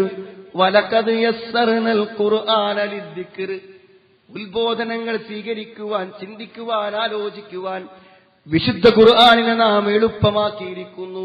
ഫഹൽ മിൻ മുദ്ദക്കിർ, ആലോചിക്കുന്നവരുണ്ടോ, ചിന്തിക്കുന്നവരുണ്ടോ? ഖുർആൻ ചോദിക്കുന്ന ചോദ്യമാണ്. വായിച്ച് പഠിക്കാനും മനസ്സിലാക്കാനാണ് സുഹൃത്തിനെ വേണം. ഞാൻ പറഞ്ഞ ശരിക്ക് ബോധ്യപ്പെടും. നോക്കുങ്ങള്, എവിടെ സുഹൃത്തുക്കളെ 100 കൊല്ലം മുമ്പ് നമ്മളുണ്ടായിരുന്നത്? എവിടെയാണ് 100 കൊല്ലം മുമ്പ് നമ്മൾ? ഇപ്പോൾ നമ്മൾ എവിടെയാണ്? ഇനി ഒരു 100 കൊല്ലം കഴിഞ്ഞാൽ നമ്മൾ എവിടെയാണ്? എത്ര ലളിതമായ ചോദ്യമാണ് ഖുർആന്റെ ചോദ്യം. മിൻഹാ ഖലഖ്നാകും വഫീഹാ നുഈദുകും വമിൻഹാ നുഖ്രിജുകും താറത്തൻ നുഖ്റാ. മിൻഹാ ഖലഖ്നാകും, മണ്ണിൽ നിന്നാണ് വന്നത്. വഫീഹാ നുഈദുകും, മണ്ണിലേക്ക് തന്നെ തിരിച്ചു പോകും. ഒരു എല്ലിന്റെ പൊട്ടുപോലും ബാക്കിയാകാതെ മണ്ണിലേക്ക് തിരിച്ചു പോകും. മണ്ണും തന്നെ തിരിച്ചു വരും ചെയ്യും. സുഹൃത്തുക്കളെ, ഇത് ഖുർആനിൽ മാത്രമല്ല, നബി സല്ലല്ലാഹു അലൈഹി വസല്ലം വ്യക്തമായിട്ട് പറഞ്ഞു, മനുഷ്യൻ മരിച്ച് അവനെ എന്ത് മുട്ടിയിട്ട് കരിച്ചാലും, ഇലക്ട്രിക് ശ്മശാനത്തിൽ ദഹിപ്പിച്ച് കളഞ്ഞാലും, മണ്ണിൽ യുഗാന്തരങ്ങൾ കടന്ന് ദ്രവിച്ചാലും, മനുഷ്യന്റെ നട്ടെല്ലിന്റെ അഗ്രഭാഗത്തുള്ള ചെറിയൊരു അസ്ഥിക്കഷ്ടം, അളുമുദ്ദനബ്, അത് എങ്ങനെയായാലും ഈ ഭൂമിയിൽ നിന്ന് പോകൂല എന്നാണ്.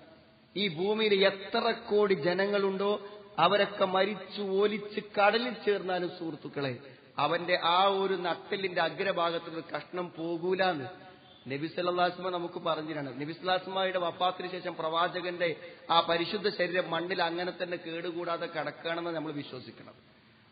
അത് പറഞ്ഞ അതേ വചനത്തിൽ പറയുന്നു, ബാക്കിയുള്ളവരുടെയൊക്കെ ഒരു എല്ല് ഇവിടെ അവശേഷിക്കും. ഫീഹി യുറക്കബുന്നാസ്, ആ എല്ലെന്ന് സുഹൃത്തുക്കളെ നമ്മുടെ രണ്ടാമത് അള്ളാഹു പുനഃസൃഷ്ടി നടത്തുന്ന പറയണത്. ഇതൊക്കെ വിശ്വസിക്കാൻ എന്താ പ്രയാസം? ഇത് മാത്രല്ല സുഹൃത്തുക്കളെ, മരണവും നമ്മൾ ഖുർആനെന്ന് പഠിക്കണം. ഞാനെന്താ പറയാൻ കാരണം തരും, ആളുകൾക്ക് ഇതൊക്കെ അന്ധവിശ്വാസം വിചാരിച്ച് നിൽക്കുകയാണ്. എന്താ ഈ സാധുക്കൾ ഖബറിൽ ശിക്ഷ ഉണ്ട് വിചാരിച്ച് പേടിച്ച് നടക്കുക. ഖബറിൽ എങ്ങനെ മനുഷ്യൻ മരിച്ചു കഴിഞ്ഞാൽ പിന്നെ ശരീരത്തിന് വല്ലതും അനുഭവപ്പെടുമോ? മനസ്സിന്റെ ഉള്ളിൽ ഈ ചോദ്യം ഉള്ളത്. ഈ ചോദ്യം മനസ്സിൽ വെച്ചിട്ടാണ് അത്തഹിയ്യാത്തിൽ അല്ലാഹുമ്മ ഇന്നി അഊദുക മിൻ അദാബിൽ ഖബർ ശിക്ഷയിൽ നിന്ന് ഞാൻ രക്ഷ ചോദിക്കുന്നു എന്ന് പറയുന്നുണ്ട്. എന്നാ മനസ്സിന്റെ ഉള്ളിലെ ചോദ്യം എന്താ, നിങ്ങൾ എങ്ങനെ ഇപ്പാ ശിക്ഷ? അങ്ങനെയാണ് ഇപ്പൊ ആൾക്കാരെ പോസ്റ്റ്മോർട്ടം ചെയ്യുമ്പോൾ വേദന ആവണ്ടേ എന്നാ ചോദിക്കുക. സുഹൃത്തുക്കളെ, ഖുർആനെന്ന് പഠിക്കണം. ഖുർആനെന്ന് പഠിക്കാതെ പോയാൽ നമുക്ക് ബോധ്യപ്പെടൂല. ആലോചിച്ച് നോക്ക്, നിങ്ങൾ ഈ മുസ്ലിമാണെന്ന് പറഞ്ഞ മദ്രസയിലൊക്കെ പഠിച്ചിട്ട് എന്താ നിസ്കരിക്കാത്തത്? എത്രയോ ആൾക്കാർ നിസ്കരിക്കാതെ. എന്താ കഞ്ചാവ് അടിച്ച് നടക്കണത്? എന്താ അവൻ അള്ളാഹുവിന്റെ അസ്തിത്വ ചോദ്യം ചെയ്യുന്നത്? സുഹൃത്തുക്കളെ, ഇസ്ലാമിനെ ഖുർആനെന്ന് പഠിപ്പിച്ചു കൊടുക്കാഞ്ഞിട്ടാണ്. വിശുദ്ധ ഖുർആൻ വെച്ച് ബുദ്ധിയുള്ളവർക്ക് അവരുടെ ബുദ്ധിക്ക് സമ്മതിക്കത്തക്ക വിധത്തിൽ ഖുർആൻ എന്ന് ബോധ്യപ്പെടുത്തി കൊടുക്കണം. കഴിഞ്ഞ ദിവസം ഒരു കാരണവര് എന്നോട് ചോദിച്ച ചോദ്യമാണ്, എനിക്ക് നിങ്ങൾ പറയണതൊക്കെ എനിക്ക് മനസ്സിലാവുന്നുണ്ട്, പക്ഷെ ഖബറിൽ പോയിട്ടുള്ള ഒരു ശിക്ഷ എനിക്ക് മനസ്സിലാവണില്ല. എന്റെ സുഹൃത്തുക്കളാർക്ക് മനസ്സിലാവാതൊക്കെയുള്ള കാരണം എന്താ? നിങ്ങളത് വിശുദ്ധ ഖുർആൻ എന്ന് പഠിക്കാത്തതുകൊണ്ടും മനസ്സിലാക്കാത്തതുകൊണ്ടാണ് മനസ്സിലാകാത്തത്. എന്താ ഖുർആൻ പറയണത്? ഖുർആൻ ശരിക്കും മരണത്തോടുകൂടെ എന്ത് സംഭവിക്കുന്നു എന്ന് സുഹൃത്തുക്കളെ ഒരു മനുഷ്യന് ഇവിടെ നിന്ന് കാണാനോ ചിന്തിക്കാനോ പറ്റൂല. അതുകൊണ്ട് മനുഷ്യന് ചിന്തിക്കാൻ പറ്റുന്ന ഉറക്കത്തെ ഉപമിച്ചുകൊണ്ടാണ് അള്ളാഹു മരണത്തെ ഖുർആനിൽ പഠിപ്പിച്ചത്. ബോധ്യപ്പെടുത്താൻ തന്നെയാണ്. വല്ലാഹു യതവഫൽ അൻഫുസ ഹീന മൗതിഹാ വല്ലതീ ലം തമുത് ഫീ മനാമിഹാ. മരിക്കുന്നവന്റെ ആത്മാവിനെ മരിക്കുമ്പോൾ പിടിക്കുന്നു, മരിക്കാത്തവന്റെ ആത്മാവിനെ ഉറക്കത്തിലാണ് പിടിക്കുന്നത്. ഖുർആൻ എന്ന് മരണം മനസ്സിലാക്കുമ്പോൾ അങ്ങനെയാണ്. ഇത് ആത്മാവിനെ മരിക്കണ ആളെ റൂഹിനെ പിടിക്കുന്നത് പോലെ തന്നെ ഉറക്കത്തിൽ ആത്മാവിനെ പിടിക്കുന്നതാണ്. ഒന്നും കൂടി വ്യക്തമാക്കുകയാണ്, ബാക്കിയും കൂടി ഓതുമ്പോ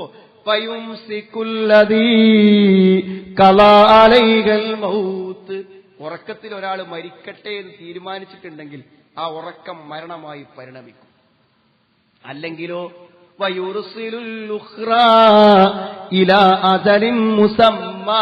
അല്ലാത്തവന്റെ ആത്മാവിനെ വിട്ടുകൊടുക്കുന്നതാണ്. അപ്പൊ സുഹൃത്തുക്കളെ, ഞാൻ ആ സഹോദരനോട് ചോദിച്ച്, മരിച്ച് കബറത്ത് ശിക്ഷ ബോധ്യപ്പെടുന്നില്ല എന്ന് പറഞ്ഞപ്പോൾ അദ്ദേഹത്തോട് ഞാൻ ഈ ഉറക്കം സമം മരണം എന്ന ഖുർആന്റെ തത്വം വെച്ചിട്ട് ഞാൻ അദ്ദേഹത്തോട് ചോദിച്ചു, നാളെ നിങ്ങളെ കല്യാണം കഴിച്ചു പോയ മകളെ വീട്ടുന്നും ബാപ്പ മുറ്റത്തൊരു 10 തലയുള്ള ഒരു പാമ്പിനെ കണ്ടു എന്ന് പറഞ്ഞ് മകൾ നിങ്ങളെ ഫോൺ ചെയ്ത് വിളിച്ചാൽ നിങ്ങൾ എന്താ മറുപടി പറയാ? മോളെ ഒന്നും കൂടി ടോർച്ചടിച്ച് നോക്ക്, 10 തലയുള്ള പാമ്പുണ്ടാവൂല എന്നാ പറയാം. എന്നാൽ നിങ്ങൾ ഇന്നു രാത്രി ഉറങ്ങുമ്പോൾ 10 തലയുള്ള ഒരു പാമ്പിനെ സ്വപ്നം കണ്ടാലോ സുഹൃത്തുക്കളെ പേടിക്കും, കരയും, ഭയപ്പെടും, ഹൃദയമിടിപ്പ് കൂടും, ചിലപ്പോൾ ഞെട്ടി ഉണരും. എന്തേ പ്രശ്നം? എന്താ പ്രശ്നം? ഉറക്കം എന്ന് പറയുന്ന ആ ഒരു ലോകത്ത് നമുക്ക് പലതും നമുക്ക് വിശ്വസിക്കാൻ കഴിയും. കാരണം ഈ യാഥാർത്ഥ്യ ലോകത്ത് നിന്ന് അപ്പുറത്ത് ഒരനുഭവമാണ് ഉറക്കം നമുക്ക് തരുന്നത്. ഇതെന്നെ സുഹൃത്തുക്കളെ മരണം. ഞാനും നിങ്ങളും നിറഞ്ഞ ഒരാളുണ്ടാകും. സ്വപ്നം ഇങ്ങനെ കാണുകയാണ്, നമ്മൾ കിടക്കട കട്ടിലുമ തന്നെ കിടക്കണത്. പക്ഷെ എന്താ സ്വപ്നം കാണുന്നത് സുഹൃത്തുക്കളെ? ഹജ്ജിന് പോണതും ഉംറക്ക് പോണതുമാണ്. ആരാ ഫ്ലൈറ്റ് കയറുന്ന ആളാരാ? ഞാൻ ബെഡ്റൂമിൽ ഉറങ്ങുമ്പോൾ സ്വപ്നം കാണുമ്പോൾ ഫ്ലൈറ്റിൽ കയറുന്നത് ആരാ? കഅബയെ തവാഫ് ചെയ്യുന്നത് ആരാണ്? അതേത് ശരീരമാണ് സുഹൃത്തുക്കൾ? അത് ഏത് ആത്മാവാണ്? ഞാൻ മരിക്കുമ്പോൾ എനിക്കായിരിക്കും അനുഭവം ഉണ്ടാവുക. ആ അനുഭവങ്ങൾ ശരിക്കും അനുഭവിക്കും. പുറത്തുള്ളവൻ അതൊന്നും കാണാൻ കഴിയാത്തൊരവസ്ഥ ഉണ്ടാകും എന്ന് വിശുദ്ധ ഖുർആൻ നമ്മളെ സുഹൃത്തുക്കളെ ശരിക്കും ബോധ്യപ്പെടുത്തി തരുന്നുണ്ട്. വലൗ തറാ ഇദ് യതവഫല്ലദീന കഫറു, സത്യനിഷേധികൾ മരണപ്പെടുമ്പോൾ അവരുടെ ആ മരണരംഗമെങ്ങാനും പ്രവാചകരെ താങ്കൾ കണ്ടിരുന്നുവെങ്കിൽ, അൽ മലായികത്തു യളറിബൂന വുജൂഹഹും വഅദ്ബാറഹും, മലക്കുകൾ അവിടെ മുഖത്തും അവിടെ പിൻഭാഗങ്ങളിലും അടിച്ചുകൊണ്ടിരിക്കുന്ന ആരെങ്കിലും കണ്ടോ സുഹൃത്തുക്കളെ? ആദം നബി അലൈഹിസ്സലാം തൊട്ട് ഇന്നേ കാലം വരെ ഏതെങ്കിലും ഒരാൾ മരിക്കുന്ന സമയത്ത് അയാൾക്ക് അടി കിട്ടുന്നത് ആരെങ്കിലും കണ്ടോ? ആ അടി എങ്ങനെ കിട്ടുന്നത് സുഹൃത്തുക്കളെ? ആ അടി എവിടെ കിട്ടുന്നത്, ആരാ അടിക്കുന്നത്, ഏത് ലോകത്താണ് സംഭവിക്കുന്നത്? ആ ലോകത്ത് തന്നെയാണ് ബർസഖ്. ആ ലോകത്ത് തന്നെയാണ് ഖബറിൽ ശിക്ഷ ഉണ്ടാകും, ഒക്കെ ഉണ്ടാകുക. ബോധ്യപ്പെടും. ഞാൻ പറഞ്ഞു, ഖുർആൻ എന്ന് പഠിച്ചാൽ എല്ലാം കൃത്യമായി ബോധ്യപ്പെടും. സുഹൃത്തുക്കളെ, നമ്മുടെ ഈ സാധാരണക്കാരായ നമ്മുടെ ആളുകൾക്കും നമ്മുടെ സഹോദരിമാർക്കും ഭാര്യമാർക്കും ഉമ്മമാർക്കും നമ്മൾക്ക് ഖുർആൻ എന്ന് ഈ ദീന് പഠിപ്പിച്ചു കൊടുക്കണം. നിങ്ങളൊരു തെറ്റിദ്ധാരണയുടെ പേരിൽ മാത്രം ഇതൊന്നും ശ്രദ്ധിക്കാതിരിക്കരുത് സുഹൃത്തുക്കളെ, കേൾക്കാതിരിക്കണം. നമുക്കൊരു ദൃഢബോധ്യമുള്ള ഒരു വിശ്വാസിയായി മരിച്ചു പോകണമെങ്കിൽ വിശുദ്ധ ഖുർആൻ എന്ന ഈ ആശയങ്ങൾ സ്വീകരിച്ചേ പറ്റൂ. സ്വർഗനരകങ്ങളെ കുറിച്ചൊക്കെ ആൾക്കാർക്ക് സംശയമുണ്ട്. എന്താ നിങ്ങൾ അത് ഖുർആൻ എന്ന് പഠിക്കാത്തതുകൊണ്ടും ബോധ്യപ്പെടാത്തതുകൊണ്ടാണ്. ഞാൻ എല്ലാവരും ചോദിക്കും, ഉമ്മന്റെ വയറ്റിന് എങ്ങനെയാണ് സുഹൃത്തുക്കളെ? ശരിക്കും ഒരു കുട്ടി തൊട്ടിൽ കിടക്കണമായി ഇങ്ങനെ കിടന്ന് ചരിക്കും. ഒരു 8 മാസം 9 മാസമൊക്കെ ആവുമ്പോഴേക്കും ആ കുട്ടിക്ക് ഓക്സിജൻ കിട്ടുന്നത്, പ്രാണവായു കിട്ടുന്നത് ഉമ്മയിൽ നിന്നാണ്, ശ്വാസകോശത്തു നിന്നല്ല. എന്നാ നോക്ക് നിങ്ങൾ, ആ കുട്ടി ജനിച്ച് പുറത്തു വന്നത് മുതൽ ശ്വാസകോശത്തിലാണ് ശ്വസനം. ഒരു സെക്കൻഡ് വൈകിയാൽ മതി, അതിന്റെ ഒരു ബുദ്ധിമുട്ടും വൈകല്യവും ആ കുട്ടിക്ക് സംഭവിക്കും. ഞാൻ പറഞ്ഞു, ഗർഭപാത്രത്തിലെ സംവിധാനമല്ല ഇവിടെ ഉള്ളത്, വേറെ സംവിധാനം. വായ തുറക്കും, ഭക്ഷണം കഴിക്കും, മുല കുടിക്കാൻ തുടങ്ങും. ഇവിടെ വേറൊരു സംവിധാനം. സുഹൃത്തുക്കളെ, ഖബറിൽ വേറൊരു സംവിധാനമാണ്, നാളെ പരലോകത്ത് വേറൊന്നാണ്. അതൊന്നും ഇവിടം വെച്ച് ആലോചിച്ച് നമുക്ക് കിട്ടൂല. നരകത്തെക്കുറിച്ച് പറയുന്ന ആയത്തുകൾ വായിച്ച് നമുക്ക് മനസ്സിലാവും, ഭയാനകമാണ്, കത്തിച്ചൊലിക്കുന്ന വിശാലമായൊരു ലോകമാണ് സുഹൃത്തുക്കളെ. ആ നരകത്തെക്കുറിച്ച് പറയുമ്പോൾ ആ നരകത്തിലുള്ള ഒരു വ്യക്തി, ഈ മനുഷ്യന്റെ സൈസും വലുപ്പമല്ല നരകത്തിലെ വ്യക്തിക്ക്. അവന്റെ തൊലിയുടെ കട്ടികൾ പോലും മീറ്ററുകളോളം വിസ്തീർണമുണ്ട് ഒരു തൊലി. അതിന്റെ ആ നരകത്തിൽ കിടക്കാൻ അയാൾക്ക് പറ്റുള്ളൂ. ആ നരകത്തിൽ അത്രയും വലുപ്പമുള്ള ഒരാൾക്ക് മാത്രമേ കിടക്കാൻ പറ്റുള്ളൂ എന്നുള്ളതാണ് അതിന്റെ തത്വം. അത് വെറുതെ പറയണതല്ല. വലക്കത് കശഫ്നാ അൻക ഗിതാഅക ഫബസറുകൽ യൗമ ഹദീദ്.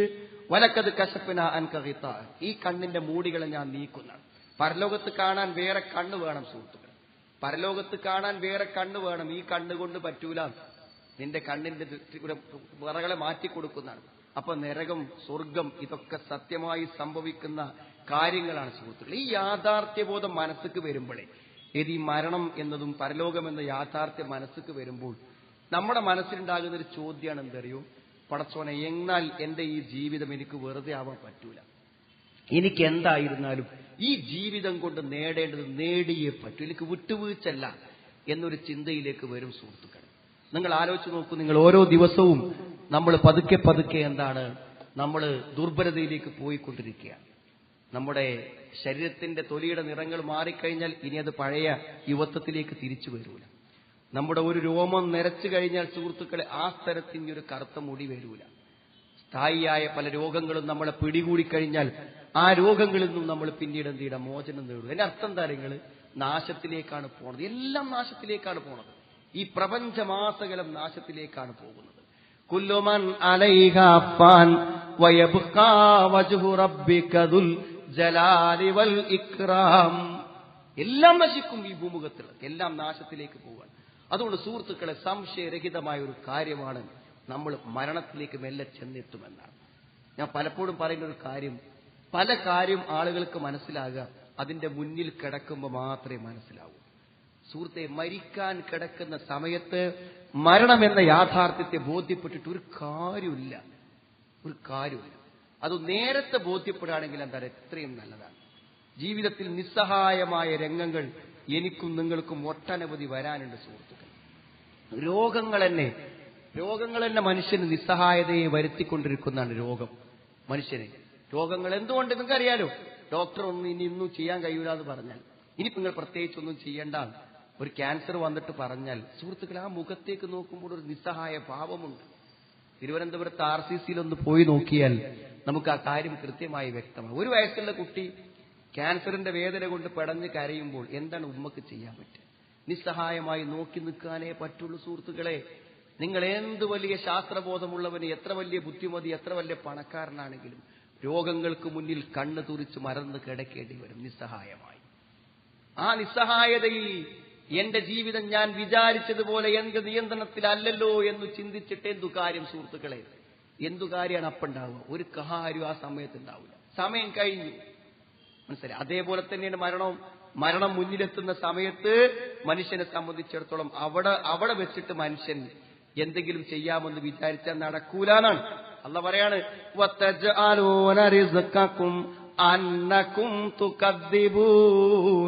നിങ്ങൾക്ക് അല്ലാഹു നല്ല ഭക്ഷണങ്ങൾ തന്നു, സംവിധാനങ്ങൾ തന്നു, അനുഗ്രഹങ്ങൾ തന്നു, എന്നിട്ട് നിങ്ങൾ കളവാക്കുക എന്നതാണോ നിങ്ങൾ അതിന് അള്ളാഹുവിന് ചെയ്ത് നന്ദിനാണ്? ഇതൊക്കെ തിന്നുകുടിച്ചിട്ട് പടച്ചോല്ല, അല്ലെങ്കിൽ പരലോകല്ല, സ്വർഗല്ല, നരകല്ല, ഇസ്ലാമില്ല, ദീനില്ല എന്ന് പറഞ്ഞ് നടക്കുകയാണോ അള്ള തന്ന അനുഗ്രഹങ്ങൾക്ക് പകരം നിങ്ങൾക്ക് നടന്നോളി. നിങ്ങൾ എത്ര നടക്കും അറിയാനുമാണ്. നോക്ക്, നിങ്ങൾ എത്തിസ്റ്റുകളുടെ സൈറ്റുകളുണ്ട്, ഫേസ്ബുക്കിലെ ഗ്രൂപ്പുകളുണ്ട്, വാട്സപ്പിലെ ഗ്രൂപ്പുകളുണ്ട്. സുഹൃത്തുക്കളെ, പടച്ചോനെ പരിഹസിച്ചിട്ടും അള്ളാഹുവിന്റെ അസ്തിത്വത്തെ ചോദ്യം ചെയ്തിട്ടും എന്തൊക്കെ തമാശകളാണ് അതിൽ പോസ്റ്റ് ചെയ്യണത്. ഒക്കെ ഇങ്ങനെ പറ്റു സുഹൃത്തുക്കൾ. ഈ ബുദ്ധി മരവിക്കാതെ, ഭ്രാന്ത് പിടിക്കാതെ, ആരോഗ്യത്തോടെ കയ്യിന്റെ വിരൽത്തുമ്പ് ചലിപ്പിക്കാൻ കഴിയുമ്പോൾ എന്ത് ധിക്കാരവും ഒരാൾക്കും പറയാൻ പറ്റും. പക്ഷേ അള്ളാഹു പറയുന്നു,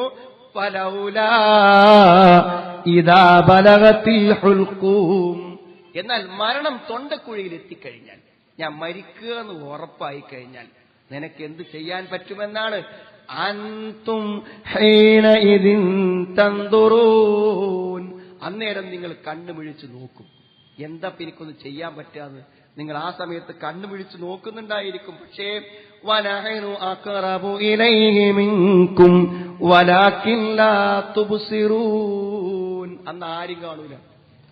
നിന്റെ ബന്ധുക്കളോ കുടുംബങ്ങളോ ഒന്നും നിന്റെ അടുത്തിരിക്കുന്ന ഒരാളെയും കാണൂല. ഞാനായിരിക്കും നിന്റെ അടുത്തുണ്ടാകാൻ. ആര് സുഹൃത്തുക്കളെ? നമ്മുടെ കൂടെ എവിടെയും വരാൻ പറ്റുന്നവൻ അള്ളാഹു മാത്രമാണ്. അള്ളാഹു മാത്രമാണ്. മരിക്കുന്ന നിമിഷം ഈ ലോകത്തും മറ്റൊരു ലോകത്തേക്ക് വരുമ്പോൾ നമ്മൾക്ക് കൂട്ടുതരാൻ, നമുക്ക് സഹായം തരാൻ, നമുക്കെന്തെങ്കിലും സൗകര്യങ്ങൾ ചെയ്തു തരാൻ സൃഷ്ടാവിനായ അള്ളാഹുവിന് മാത്രമേ പറ്റുള്ളൂ. അള്ളാഹു അവിടെ വെല്ലുവിളിക്കുന്നുണ്ട് മനുഷ്യനെ. എന്താ വെല്ലുവിളിക്കണ അറിയങ്ങള്? നീ എനിക്കു കീഴൊതുങ്ങാത്തവനും എന്റെ കൽപ്പനകൾ അനുസരിക്കാത്തവനും അതിനൊന്നും കഴിയാത്ത വിധം ബുദ്ധിയും സ്വാധീനവും ശക്തിയും കഴിവും ശാസ്ത്രബോധവും ഒക്കെ ഉള്ളവരാണെങ്കിൽ തർജൂനഹ, ഈ ആത്മാവിനെ കുറച്ചു സമയം നീ തടുത്തുവെക്കൂ. ഈ ആത്മാവിനെ കുറച്ചു സമയം നീ പിടിച്ചുവെക്കൂ. നിന്റെ എല്ലാ കഴിവും ഉപയോഗിച്ചുകൊണ്ട് നിന്റെ ആത്മാവിനെ ഞാൻ പിടിക്കാൻ ഒരുങ്ങുമ്പോൾ ഒരല്പസമയം അതിനെ തടുത്തുവെക്കൂ എന്നാണ്. ലോകത്താർക്കെങ്കിലും പറ്റൂ സുഹൃത്തുക്കളെ? തർജൂനഹ ഇൻ കുൻതും സാദിഖീൻ, നിങ്ങൾ സത്യവാൻമാരാണെങ്കിൽ നിങ്ങൾ എന്ത് ചെയ്യൂ? തടുത്തു വെക്കൂന്നാണ്. ഒരാൾക്കും തടുത്തു വെക്കാൻ പറ്റില്ല. പിന്നെന്താ സുഹൃത്തുക്കളെ? ഇങ്ങനൊരു മരണം എനിക്ക് വരും, ഞാൻ ഇവിടുന്ന് പോകും എന്ന പൂർണ്ണ ബോധ്യം മനസ്സിലുള്ള ഒരാളെ സംബന്ധിച്ചിടത്തോളം സുഹൃത്തുക്കളെ, വളരെ ലളിതവും സുന്ദരവുമാണ് ഇസ്ലാം. വളരെ ലളിതം, സ്വീകരിക്കാൻ ഒരു സങ്കീർണതയും ഒരു പ്രയാസങ്ങളുമില്ല. ആചാരത്തിന്റെയോ അനുഷ്ഠാനത്തിന്റെയോ സങ്കീർണതകളൊന്നുമില്ലാത്ത വളരെ സിമ്പിളായ ലളിതമായ ഒരു ജീവിത മാർഗമാണ്, ഒരു ജീവിത വ്യവസ്ഥയാണ് സുഹൃത്തുക്കളെ. അള്ളാഹുവിന്റെ അടുക്കലുള്ളൊരു ദൈവികമായ നിയമ സംവിധാനമാണ് വിശുദ്ധ ഖുർആൻ. ആൾക്കാരുണ്ടാക്കിയ ആചാരങ്ങളും അന്ധവിശ്വാസങ്ങളും അനാചാരങ്ങളും ഒക്കെ മതത്തിൽ ആളുകൾക്ക് പ്രയാസങ്ങൾ ഉണ്ടാക്കിയെന്നല്ലാതെ ദൈവികമായ പ്രമാണങ്ങളുടെ ഖുർആനിലൂടെ ഹദീസിലൂടെ പഠിപ്പിച്ചാൽ ഈ മതം വളരെ ലളിതവും വളരെ സുന്ദരവുമാണ്. ആ ഒരു എല്ലാം യാഥാർത്ഥ്യബോധത്തോടെ വിശ്വസിച്ചാൽ മതിയെന്നാണ് സുഹൃത്തുക്കളെ. ഏറ്റവും അധികം യാഥാർത്ഥ്യബോധം ഉൾക്കൊള്ളേണ്ട കാര്യം, ഒന്നാമത്തെ കാര്യം എന്താ അറിയും? ഈ നിസ്സഹായാവസ്ഥയിലെല്ലാം നമുക്ക് തണലായി തുടരായി നിൽക്കേണ്ട അള്ളാഹുവിനെ കുറിച്ചുള്ള അറിവാണ്.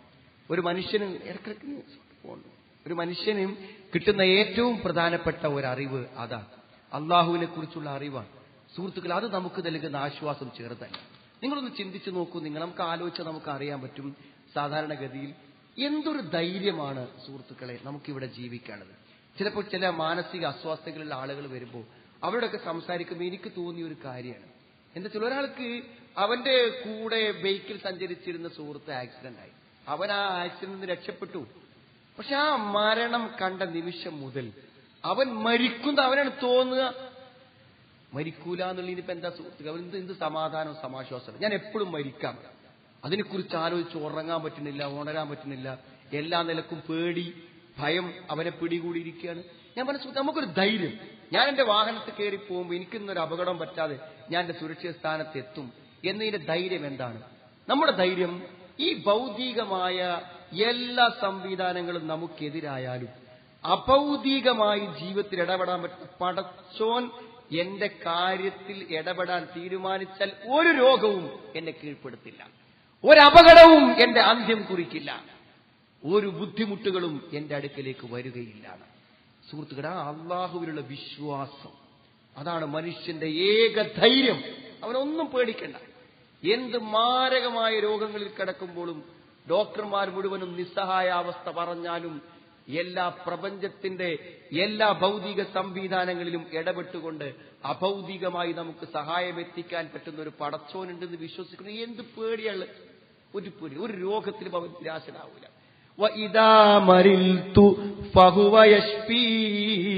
എനിക്ക് അസുഖം വന്നാൽ അവൻ സുഖപ്പെടുത്തും. അതിന് അള്ളാഹുവിന് പറ്റും. എല്ലാ ഭൗതിക മാനദണ്ഡങ്ങളെയും അതിജീവിച്ചുകൊണ്ട് സഹായിക്കാൻ നമുക്ക് പറ്റും. അതാണ് വിശുദ്ധ ഖുർആൻ പരിശോധിക്കുമ്പോൾ നമുക്ക് കാണാൻ പറ്റുക. ഖുർആൻ പഠിക്കുമ്പോൾ നമുക്ക് കാണാൻ പറ്റും. നമുക്കറിയും യൂനുസ് നബി അലൈഹിസ്സലാം കടലിക്കാൻ എടുത്ത് എറിയപ്പെട്ടത്, മത്സ്യം വന്ന് വിഴുങ്ങി സുഹൃത്തുക്കളെ, എന്നിട്ട് തിരിച്ചെത്തി. അതാണ് അള്ളാഹുവിന്റെ ഇടപെടൽ. അള്ളാഹുവിന് പറ്റും എവിടെയും. അതുകൊണ്ടാണ് ഒരു വിശ്വാസി ജീവിതത്തിന്റെ ഏതു രംഗത്ത് പ്രവേശിക്കുമ്പോഴും അവൻ ആ അള്ളാഹുവിന്റെ സഹായം തേടിയാണ് അവൻ ഇറങ്ങുക. ബിസ്മില്ലാഹി തവക്കൽതു അലല്ലാഹ് വീട്ടിൽ നിന്ന് ഇറങ്ങുമ്പോൾ പറഞ്ഞാൽ പിന്നെ വീട്ടിലേക്ക് തിരിച്ചു വരുന്നത് വരെ ഒന്നിനെ കുറിച്ചും ചിന്തിച്ച് വെറുതെ ബേജാറാകണ്ട. അള്ളാഹു എനിക്ക് കാവൽ നിൽക്കും. രാത്രി ഉറങ്ങണ സമയത്ത് സുഹൃത്തുക്കളെ നമ്മൾ ഓതുകയാണ് എന്ത്? അള്ളാഹുവിന്റെ മഹത്വങ്ങളെ വാഴ്ത്തുന്ന, അവന്റെ നാമഗുണവിശേഷണങ്ങളെ പരിചയപ്പെടുത്തുന്ന ഒരു സൂക്തം പാരായണം ചെയ്താണ് നമ്മൾ രാത്രി ഉറങ്ങുന്നത്. ആയത്തുൽ കുർസി. അല്ലാഹു ലാ ഇലാഹ ഇല്ലാ ഹുവൽ ഹയ്യുൽ ഖയ്യൂം.